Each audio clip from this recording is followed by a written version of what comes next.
जान लगा देंगे, पूरी जान लगा देंगे। एक महीना हो गया है, 10 दिन से हम रोड पे बैठे हैं, मतलब डॉक्टर रोड से बैठे हैं। आई डोंट नो क्या बोलना चाहिए गवर्नमेंट।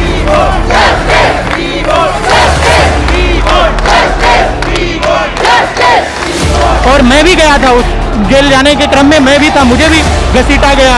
और हमारे कितने भी लड़कियों के साथ, जो हमारी फीमेल डॉक्टर्स हैं, मेल डॉक्टर्स हैं, उनके साथ मिसबिहेव हुआ, दुराचार हुआ।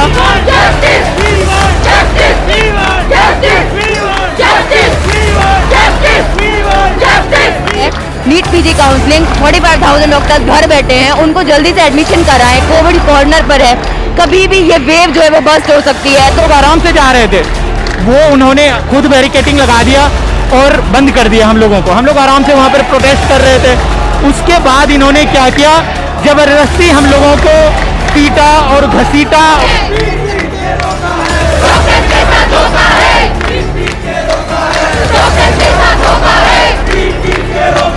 जो डॉक्टर्स हैं सारे हाई इंस्टीट्यूशनल एजुकेटेड डॉक्टर्स हैं, हम लोग प्रोटेस्टर्स नहीं हैं, हम लोग ये सब नहीं करते। हम सर दोस्त गवर्नमेंट की है, और ये गवर्नमेंट जो है ना बिल्कुल भी अगेंस्ट द डॉक्टर्स।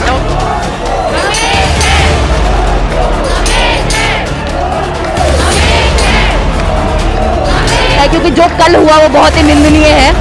मतलब हम this is a very shameless for the doctors and it's a black day for the doctors कि गॉड थर्ड वेव आने का मतलब कि जो है ना संभावना है ना, तो उस वजह से ये होगा कि हमारे ऊपर वर्कलोड भी बढ़ेगा। इससे क्या होगा कि हेल्थ इंफ्रास्ट्रक्चर बिल्कुल ही जो है ना तबाह हो जाएगी और लोगों को पता भी नहीं चलेगा। जो सेकेंड वेव में उन्होंने देखा है वो थर्ड वेव में देखने की भी नौबत आ सकती है। हम लोगों के फायदे के लिए ही ये स्ट्राइक कर रहे हैं, इसमें हमारा फायदा कम और मरीजों का फायदा ज़्यादा होने वाला है। हम आप ये सोचिए कि अगर हम 100 घंटा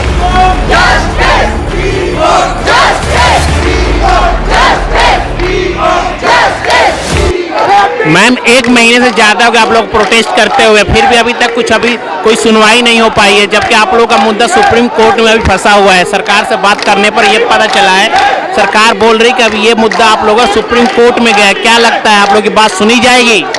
देखिए, 1 महीना हो गया है, सही कहा आपने, प्रोटेस्ट करते हुए। पहले तो मैं ये बता दूं कि हम लोग कोई प्रोटेस्टर्स नहीं है। किसान बैठे थे 365 डेज पर, उन्होंने एक लॉ रिपेल कराया था। हम जो डॉक्टर्स हैं सारे हाई इंस्टीट्यूशनल एजुकेटेड डॉक्टर्स हैं, हम लोग प्रोटेस्टर्स नहीं हैं। हम लोग ये सब नहीं करते। हम लोग हमारा जो है सर्व करने का, नेशन सर्व करने का या पेशेंट केयर करने का, वही काम है। लेकिन हमें नहीं पता कि गवर्नमेंट हमारी क्यों नहीं सुनवाई कर रही है। 1 महीना हो गया है, 10 दिन से हम रोड पे बैठे हैं, मतलब डॉक्टर्स रोड से बैठे हैं। आई डोंट नो क्या बोलना चाहिए गवर्नमेंट को, हमें कोई शब्द नहीं है मेरे पास। जहां वो एक तरफ कोविड वॉरियर्स को इतना सराहा रहे थे कोरोना के टाइम, सेकेंड वेव जब आई थी, कि फूल बरसा रहे थे, थालियां दिया सब करा उन्होंने, लेकिन उसी दौरान जो कल हमारे साथ हुआ है, अब हमारा जो स्वागत है वो लाठियों के साथ, अब्यूज लैंग्वेज के साथ थ्रैश किया गया है। मुझे नहीं लगता ये सरकार का कोई फेवर में कोई डिसीजन हमारा आने वाला है, क्योंकि जो कल हुआ वो बहुत ही निंदनीय है। मतलब हम this is a very shameless for the doctors and it's a black day for the doctors कि गवर्नमेंट ऐसा हरकत करेगी, हमने कभी नहीं सोचा था। We are doing the peaceful protest.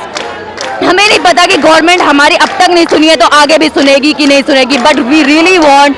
हमारा भी एकेडमिक्स नुकसान हो रहा है, हमें भी पेशेंट देख रहे हैं, पेशेंट भी सफ़र कर रहे हैं। ऑल्दो हमने अरेंज किया है कि जो कंसल्टेंट्स है वो देख रहे हैं, पूरा हॉस्पिटल बंद नहीं है। अगर हम इतना सोच रहे हैं पेशेंट के बारे में, तो हमारे बारे में कौन सोचेगा? वो तो गवर्नमेंट का काम है ना हमारे बारे में सोचने का। दिस इज नथिंग बियॉन्ड, मतलब आउट ऑफ द ब्लू हम कुछ नहीं मांग रहे हैं। This is a regular thing जो होता हुआ आया है।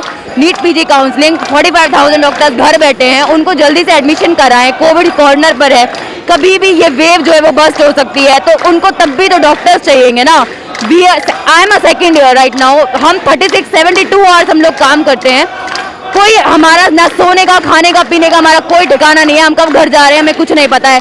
हमने कोविड के टाइम पे इतनी मोर्टालिटी देखी है। आई डोंट थिंक सो कि जो मेंटल और फिजिकल हमारी हेल्थ अफेक्ट हुई है, वी डोंट वांट कि कोविड के टाइम पे फिर ऐसा हो। We want the force to कम।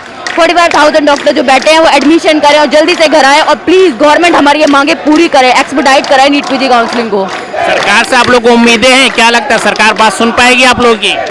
देखिए, अभी तक तो ये आपको सवाल सरकार से करना चाहिए। 1 महीने से ज्यादा हो गया, 10 दिन रोड पे बैठे हो गए, अभी तक तो कुछ सुनवाई नहीं करी है। मुझे नहीं, हम चाहते हैं, हम दिल से चाहते हैं कि हमें आज ही हमें कुछ इम्पैक्टफुल एक्शन दे दे ताकि हम आज ही ये प्रोटेस्ट खत्म कर दें। हम भी नहीं करना चाहते हैं, हम लोग ये ऐसे नहीं है प्रोटेस्टर्स, लेकिन अभी तक ऐसा कुछ आया नहीं है गवर्नमेंट की तरफ से। That's why we are forced, हम मजबूर हैं ये सब करने के लिए, और तभी हम ये सब कर रहे हैं, और जब तक नहीं आएगा हम ये करते रहेंगे।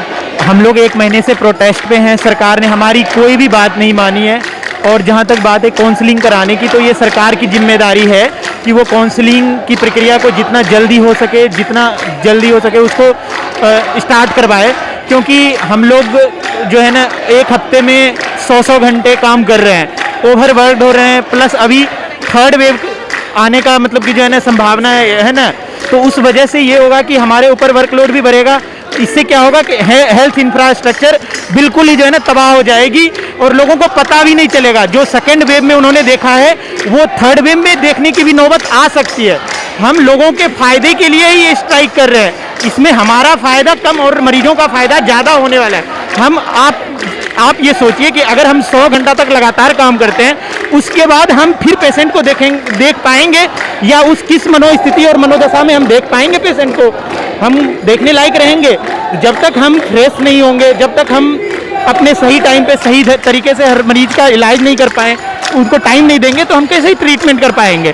तो हमारी मुसीबत यही है कि हम अभी तक फर्स्ट ईयर जो पीजी की काउंसलिंग नहीं हुआ है, इसके कारण जो 1 ईयर लैप्स हुआ है वो बच्चे आए नहीं हैं, तो जूनियर हमारे जो आने वाले हैं, तो उसके वजह से जितने भी डॉक्टर्स हैं उसके ऊपर दबाव बढ़ा है। और ये 3rd वेव आने के बाद वो और ज़्यादा हेल्थ जो इंफ्रास्ट्रक्चर है और जो भी ये फैसिलिटीज़ है उस पर दबाव आएगी, और उस समय मरीज को ही परेशान होना पड़ेगा। तो मैं ये मरीजों या जो भी लोग देख रहे हैं उन्हें ये बताना चाहता हूँ, ये उनके फ़ायदे के लिए हम लोग कर रहे हैं। इसमें हम 6 महीने से काउंसलिंग जो बैच आती है, नई बैच, वो 1 मई को आ जाती है, लेकिन फिर भी हम ड्यू टू कोविड की एग्ज़ाम नहीं हुआ था, हम लोगों ने आराम से काम किया, जैसे वो ओवरवर्क्ड थे, फिर भी हम ड्यूटी गए, और 6-7 महीने तक लगातार हम ड्यूटी किए बिना किसी रोक टोक के। लेकिन जब गवर्नमेंट का रवैया बिल्कुल शिथिल पड़ा, तब हमें स्ट्राइक पे आना मजबूरी हो गई। सरासर दोष गवर्नमेंट की है, और ये गवर्नमेंट जो है ना बिल्कुल भी अगेंस्ट द डॉक्टर्स और अगेंस्ट द मतलब क्या ही बताएं, है ना। हम लोग कल सिर्फ शांतिपूर्ण प्रोटेस्ट कर रहे थे, सुप्रीम कोर्ट की तरफ जा रहे थे, वहाँ पे उन्होंने खुद बैरिकेडिंग किया था, पुलिस ने हम लोगों को रोकने के लिए, है ना। हम लोग आराम से जा रहे थे, वो उन्होंने खुद बैरिकेडिंग लगा दिया और बंद कर दिया हम लोगों को। हम लोग आराम से वहाँ पर प्रोटेस्ट कर रहे थे। उसके बाद इन्होंने क्या किया, ज़बरदस्ती हम लोगों को पीटा और घसीटा, और बस में मतलब बिठा के थाने लेके गया, और मैं भी गया था, उस जेल जाने के क्रम में मैं भी था, मुझे भी घसीटा गया। और हमारे कितने भी लड़कियों के साथ जो हमारी फीमेल डॉक्टर्स हैं, मेल डॉक्टर्स हैं, उनके साथ मिसबिहेव हुआ, दुराचार हुआ। ये गवर्नमेंट किसी की भी नहीं सुन रही है, और मेरा यही मांग है कि जो गवर्नमेंट ने इस तरह से बर्बरतापूर्ण हमारे साथ व्यवहार किया है, उनका सस्पेंशन हो, उस एसीपी और जो भी इंस्पेक्टर थे, और साथ ही साथ गवर्नमेंट जितनी जल्द हो सके नीट की काउंसलिंग के प्रक्रिया को स्टार्ट करे।